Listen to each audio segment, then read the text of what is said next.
दोस्तों ये वीडियो आपके लिए बहुत इंपॉर्टेंट होने वाली है क्योंकि पाइथागोरस प्रमेय को हम बहुत ही जड़ से समझने वाले हैं और आप जानते हैं कि पाइथागोरस प्रमेय पूरी मैथ में लागू होता है और रीजनिंग में भी लागू होता है। तो यहाँ पे बहुत ध्यान से देखिएगा क्योंकि आप देख पा रहे हैं कि इस तरीके से इसमें बहुत सारे क्वेश्चन बनते हैं। यहाँ पे कि एक सीढ़ी दीवार से 5 मीटर दूर रखी गई है, यदि सीढ़ी की लंबाई 13 मीटर है तो दीवार की ऊंचाई क्या होगी। मतलब कई टाइप से यहाँ पे क्वेश्चन बनते हैं, तो बहुत ध्यान से इस वीडियो को लास्ट तक देख लीजिएगा। आप किसी भी क्लास में पढ़ रहे हो या किसी भी परीक्षा की तैयारी कर रहे हो, ये वीडियो आपके लिए बहुत इंपॉर्टेंट होने वाला है। तो आइए फटाफट से हम पाइथागोरस प्रमेय को समझने वाले हैं एकदम बेसिक से। और पाइथागोरस प्रमेय में आप देखना कि ये त्रिभुज कुछ इस प्रकार से आपको दिखाई देगा। यहाँ पे कभी आपको बड़ी वाली भुजा की लंबाई पूछ लेगा, या तो फिर जो सीधी खड़ी वाली भुजा है इसकी लंबाई आपको निकालना होगा, या तो फिर जो नीचे वाली भुजा है इसकी लंबाई आपको निकालना होगा। तो हम इस वीडियो को इस तरीके से बना रहे हैं कि आप हिंदी मीडियम हो या इंग्लिश मीडियम हो, आप बहुत अच्छे से सीख लो क्योंकि इंग्लिश मीडियम वाले को थोड़ा-सा कम समझ में आता है हिंदी। तो यहाँ पे मैं बता दूँ कि इसमें एक भुजा जो होगी कर्ण, कर्ण को हम लोग हाइपोटेनस बोलेंगे, लंब को परपेंडिकुलर और आधार को हम बेस बोलेंगे और कोण को एंगल और भुजा साइड। मतलब ये हिंदी का इंग्लिश थोड़ा-सा आप समझेंगे तो पूरी बात आपके समझ में आएगी। अब यहाँ पे बात आती है कि पाइथागोरस प्रमेय क्या है? तो भैया पाइथागोरस प्रमेय कुछ नहीं है, सिर्फ पाइथागोरस नाम के एक व्यक्ति थे और उनका एक कथन है कि एक समकोण त्रिभुज में कर्ण का वर्ग शेष दो भुजाओं के वर्गों के योग के बराबर होता है। इन्होंने ये बात बोली है और इन्हीं के नाम पे उसको प्रमेय कह दिया गया, पाइथागोरस प्रमेय, अर्थात इनका ही कथन है। इन्होंने कहा कि कोई एक समकोण त्रिभुज है और उसमें जो कर्ण है, बड़ी वाली भुजा, शेष दोनों भुजाओं के वर्गों के योग के बराबर होता है। अब इसकी एक-एक लाइन या एक-एक पॉइंट मैं आपको यहाँ पे समझाऊँ। सबसे पहले वो आपसे बोल रहा है कि एक समकोण, ध्यान देना, एक समकोण त्रिभुज में, तो समकोण त्रिभुज क्या है आप जानते हो कि कोई भी त्रिभुज अर्थात 3 भुजाओं से घिरी आकृति को हम क्या बोलते हैं? त्रिभुज बोलते हैं। और उसमें एक कोण 90 अंश का हो, तो वही क्या कहलाता है? समकोण त्रिभुज कहलाता है। सही है इतनी बात? तो एक समकोण त्रिभुज में कर्ण का वर्ग शेष 2 भुजाओं के वर्गों के योग के बराबर होता है। अर्थात इसमें 3 भुजा है। अब आपके दिमाग में आएगा यार कर्ण कौन-सी है? लंब कौन-सा है और आधार कौन-सा है? सही है? तो यहाँ पे सबसे जो नीचे वाली भुजा है, जमीन वाली, उसको आप क्या बोलोगे? बेस बोलोगे, अर्थात आधार बोलोगे। सही है? और जो सीधी वाली भुजा है, सही है? जैसे जमीन पे अगर दीवार बनी है, तो उस दीवार को क्या बोलोगे? आप लंब बोलोगे। सही है? और मान लो जमीन से उस दीवार पे एक सीढ़ी लगी हो, तो उसको क्या बोलोगे आप? कर्ण बोलोगे, हाइपोटेनस बोलोगे। सही है? क्या इतनी बात आपको समझ में आई? मतलब कभी भी आधार, लंब और कर्ण ये समझने में आपको दिक्कत नहीं होगी। इन्होंने, पाइथागोरस साहब ने यही बताया है कि ये जो लंब का स्क्वायर है, सही है? और प्लस आधार का स्क्वायर, इन दोनों का स्क्वायर कर लोगे तो बराबर में क्या हो जाएगा? कर्ण का स्क्वायर हो जाएगा। यही बात बोली है। थोड़ा-सा और डीपली अगर इसको हम समझें, तो यहाँ पे बड़े ध्यान से देखना। अभी मैंने बताया कि आपको ये वाली जो भुजा है, ये लंब है, ये आधार है और ये क्या है? कर्ण है। सही है? तो यहाँ पे, जैसे यहाँ पे मैं एक बार लिख दूँ कि आपको समझ में आ जाए, लंब, आधार और कर्ण। तो इस पे आप कंफ्यूज नहीं होना क्योंकि अभी आपको सेकंडों नहीं लगेगा। सिर्फ ध्यान से मेरी बात आप समझ लीजिएगा। पाइथागोरस साहब ने यही बोला है कि ये जो लंब है, सही है? यहाँ पे ध्यान देना।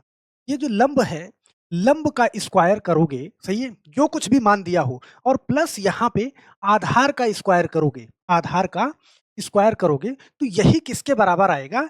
ये कर्ण के बराबर आएगा। कर्ण के बराबर, कर्ण के स्क्वायर के बराबर आएगा। सिर्फ इतनी बात आपको ध्यान रखना है। सही है? अब कहोगे सर कभी लंब निकालना होगा तो क्या करोगे? तो आप जानते हो, मैथ पढ़ रहे हो, अगर बीच में बराबर होता है, कोई भी नंबर इधर प्लस में होता है तो उधर भेजोगे तो में हो जाएगा। सही है? यहाँ पे अगर मैं सिर्फ लंब स्क्वायर को सिर्फ इधर रख लूँ, ध्यान देना, सही है? और बराबर में मेरे पास उस साइड में कर्ण स्क्वायर है, तो यहाँ पे ध्यान देना, आधार स्क्वायर उधर जाएगा तो माइनस में हो जाएगा, आधार स्क्वायर। क्या इतनी बात समझ में आई? अब यहाँ पे अगर मान लो मैं लंब स्क्वायर को उधर भेजूँ, तो यहाँ पे मेरे पास क्या हो जाएगा? आधार स्क्वायर को मैं इधर रोक लूँ, तो कर्ण स्क्वायर में से ये वाली वैल्यू क्या हो जाएगी? माइनस हो जाएगी। कौन-सी? लंब स्क्वायर वाली। सही है? अब कहोगे सर ये आप बता तो रहे हो, लेकिन मैं फ़ील नहीं कर पा रहा हूँ। सही है? कोई घबराने वाली बात नहीं है, सारी चीज़ आप फ़ील कर लोगे। विदिन सेकंड गारंटी है कि आपको मैथ में कुछ भी नहीं आता, ये आज के बाद नहीं भूलोगे क्योंकि रीज़निंग में काम आता है, आप जानते हो। मैथ में भी बहुत सारी जगहों पे ये यूज़ होता है। तो इसको एक बार ऐसे समझना, मैं सवालों के माध्यम से अगर समझाऊँगा तो आपके दिमाग में बैठ जाएगा। यहाँ पे ध्यान देना, सवाल कह रहा है कि एक समकोण त्रिभुज में लंब 6 सेंटीमीटर और आधार 8 सेंटीमीटर है। ध्यान से समझना, कर्ण यहाँ पे आपको निकालना है, सही है? अभी मैंने बताया कि ये भुजा जो सीधी वाली है, इसको आप लंब बोलते हो, ये वाली भुजा आधार है और ये वाली भुजा क्या है? कर्ण है। अर्थात जो सबसे बड़ी भुजा है, वही क्या है? कर्ण है। तो अब ऐसे समझना, वो लंब 6 सेंटीमीटर बता रहा है, 6 सेंटीमीटर और आधार आपसे बता रहा है कितना? 8 सेंटीमीटर। तो इसकी ये वाली भुजा निकालनी है आपको, कर्ण वाली भुजा। तो अगर गणितीय भाषा में हम बोलें, तो यहाँ पे देखो लगाना नहीं है, बस एक बार समझ लेना, आपको समझाने के लिए यहाँ पे मैं कुछ लिख रहा हूँ। आपको करना होगा तो आप क्या कहोगे, देखो ये कर्ण निकालना है, तो हम जानते हैं कि कर्ण का स्क्वायर बराबर होता है क्या? आधार का स्क्वायर, सही है? और प्लस लंब का स्क्वायर, लंब का स्क्वायर ये। तो कर्ण का स्क्वायर, सही है? यहाँ पे ध्यान देना, बराबर देखो आधार का स्क्वायर ये 8 का स्क्वायर, 8 का स्क्वायर हमने कर दिया प्लस लंब का स्क्वायर अर्थात 6 का स्क्वायर कर दिया। इतनी बात समझ रहे हैं? तो अब देखो कर्ण का स्क्वायर बराबर, सही है? 8 का स्क्वायर 64 और प्लस 6 का स्क्वायर कितना? 36। तो यहाँ पे अभी ध्यान देना, देखो कर्ण का स्क्वायर बराबर 64 और 36 कितना? 100। और देखो अभी कर्ण का स्क्वायर बराबर 100 आया है, सही है? तो अगर मैं सिर्फ कर्ण बराबर करूंगा, यहाँ पे कर्ण की वैल्यू निकालूंगा, तो ये वाला स्क्वायर इधर को अंडर रूट कर देगा, यहाँ पे 100 और 100 का रूट निकल जाता है कितना? 10 निकल जाता है। तो ये मेरा बताने का उद्देश्य सिर्फ ये है कि जो स्कूलिंग टाइम में है, इस वीडियो से वो भी बहुत सारी चीजें सीख चुके। बाकी आप कंपटीशन की तैयारी कर रहे हो तो मुझे लगता है कि ये इतना ही बहुत है कि दोनों छोटी वाली भुजाओं का स्क्वायर इसके बराबर होता है। तो यहाँ पे देखना, हाँ, यहाँ पे देखना 6 का स्क्वायर करा आपने कितना? 36। 8 का स्क्वायर करा कितना? 64। तो 36 और 64 कितना? 100। आप कहोगे 100 किसका स्क्वायर है? आप कहोगे सर 10 का। डायरेक्ट ये भुजा निकालोगे। क्या इतनी बात समझ?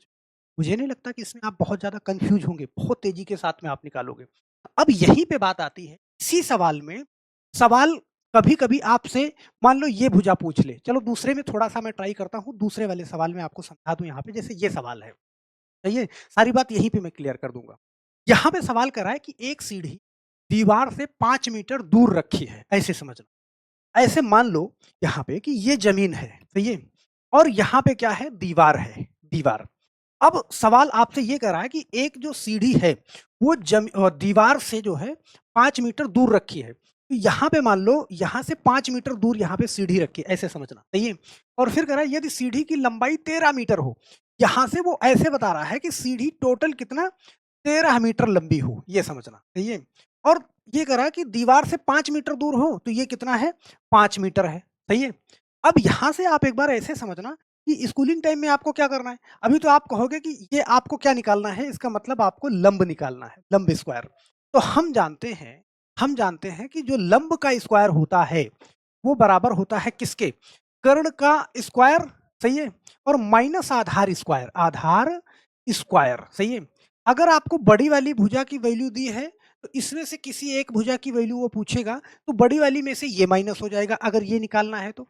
और अगर ये निकालना है तो बड़ी वाली में से ये माइनस हो जाएगा। मतलब कर्ण में से या तो आधार माइनस होगा या तो लंब माइनस होगा, सही है? तो यहाँ पे मैंने क्या करा देखो, यहाँ पे मुझे लंब का स्क्वायर निकालना था, सही है? अब देखो कर्ण की वैल्यू कितना है? 13 का स्क्वायर माइनस देखना आधार कितना है? 5 का स्क्वायर, सही है? तो देखो लंब का स्क्वायर बराबर, यहाँ पे ध्यान देना, 13 का स्क्वायर करोगे 1 6 9 माइनस 5 का स्क्वायर कितना? 25, सही है? अब यहाँ पे देखो लंब का स्क्वायर अभी हम कर रहे हैं, देखो 9 में से 5 घटाया 4, 6 में से 2 घटाया 2 और यहाँ पे 169 में से अगर मैंने यहाँ पे 25 घटा दिया, सही है? तो 25 घटा दिया तो मेरे पास क्या आया? यहाँ पे 144 आया, सॉरी यहाँ पे मैंने 24 लिख दिया, 144 आया, 144। इतनी बात समझ में आई, सही है? अब ध्यान देना, सिर्फ लंब बराबर निकालोगे यहाँ पे, तो 144 को रूट में कर देगा ये आ गया कितना? 12। अब ये तो स्कूलिंग टाइम वाले कर लेंगे, सही है? अब यहाँ पे मान लो अगर वो आधार पूछता तो मैं कर्ण में से आधार को यहाँ पे कर्ण में से लंब को माइनस कर दे, सही है? अब इतनी बात ये तो स्कूलिंग टाइम वाले कर लेंगे। आप कंपटीशन की तैयारी कर रहे हैं तो ध्यान देना, देखना ऐसे, भाई बड़ी वाली भुजा की वैल्यू आपको पता है, तो 13 का स्क्वायर कितना? 169 और 5 का स्क्वायर कितना? 25, सही है? माइनस 25 करता मैं कितना आ रहा? 144 किसका स्क्वायर है? आप कहते हैं सर 12 का स्क्वायर है, सही है? अब मान लो ये वैल्यू आपको 5 मीटर वाली गायब कर दी, 5 मीटर वाली। तो अब आपको यहाँ पे लंब पूछता, सही है? तो आप क्या करते? भाई 13 का स्क्वायर 169 और 12 का स्क्वायर कितना? 144 बचा कितना? 25, 25 किसका स्क्वायर है? आप कहते 5 का, ये वाली भुजा निकल जाती। मतलब पूरा-पूरा फाइनल यहाँ से समझना कि अगर बड़ी वाली भुजा कर्ण निकालना है, तो लंब का स्क्वायर करो और आधार का स्क्वायर करो। दोनों को आपस में क्या करो? जोड़ दो, तो इसका स्क्वायर निकल जाएगा, सही है? अगर लंब निकालना है, तो इसके स्क्वायर में से इसका स्क्वायर माइनस कर दो, तो इसका स्क्वायर आ जाएगा। अगर आधार निकालना है, तो इसके स्क्वायर में से इसका स्क्वायर माइनस करो, ये आ जाएगा। मुझे लगता है कि लंब निकालना, आधार निकालना या कर्ण निकालना, आप बहुत अच्छे से सीख गए हो। फिर भी अगर मन में कोई कन्फ्यूजन है, तो कमेंट बॉक्स में मुझे कमेंट ज़रूर करिएगा।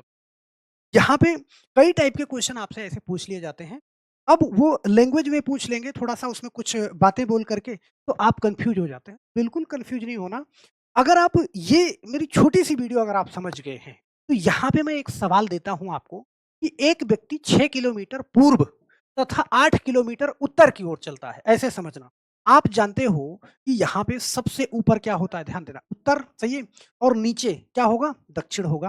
दाहिने हाथ पे क्या होगा? पूरब और बाएँ हाथ पे क्या? पश्चिम।